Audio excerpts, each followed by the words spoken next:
My hand is replaced with a racket. Why? Because today I wanted to show you something that we'll be talking about in our today's video, and this is the basic thing. I hope that you can see it now. I'm talking about the dampener. That is correct. Many people use it, many people don't. So what are the do's and don'ts, pros and cons? This is something that I thought of discussing in our today's video, because many people are of the view it's a good thing, it should be used, but we have also witnessed so many players, including or giving you the example of Roger, let's say. So in his RF97 or all the other versions of that racket that he has used in his entire career, I haven't seen Roger using a dampener in his entire life. Maybe he would have used it, but whenever I've seen him playing a match, a professional match, be it an ATP match or a Grand Slam, so the dampener is always missing. Whereas, or on the contrary, if we talk about Djokovic or Rafa or all the other players that I've witnessed, so there is a big percentage of tennis players that are always using a dampener.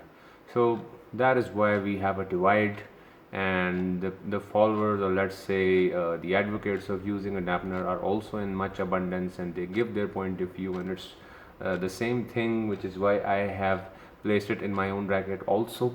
So in case you have a strong arm like Roger, let's say, so that means that you are able to absorb all the vibration that is caused by hitting the ball with the tennis racket. So all the vibration that is created with the tennis strings, that is transferred one way or another through the racket towards the arm.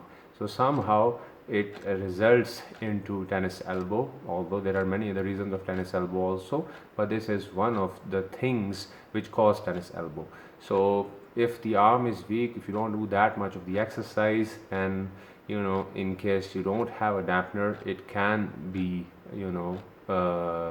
it can cause tennis elbow, or it can pave the way for such a thing.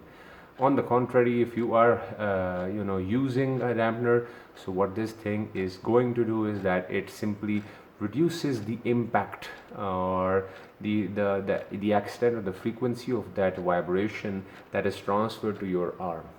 So once the intensity reduces, that means, or the amplitude, let's say, is reduced, so the impact that it has on your arm also decreases, which is why I would say all the professional tennis players, let's say, who focus more on the topspin, you see, who on one hand they're using the topspin, on the other hand they're using a semi-western kind of grip.